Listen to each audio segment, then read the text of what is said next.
In this video, we're going to talk about how you can redeem your One4All gift card.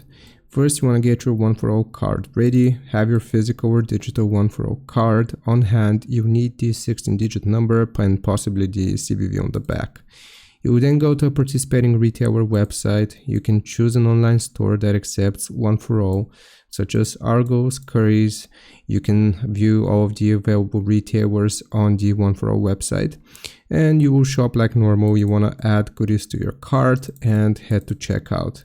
You will then use One4All as prepaid Visa/MasterCard. At payment, you want to choose Visa or MasterCard, whichever your card is, and you will enter the card number, the expiration date, the CVV, and the billing address match the card registration info. Make sure the total is less or equal to your card balance.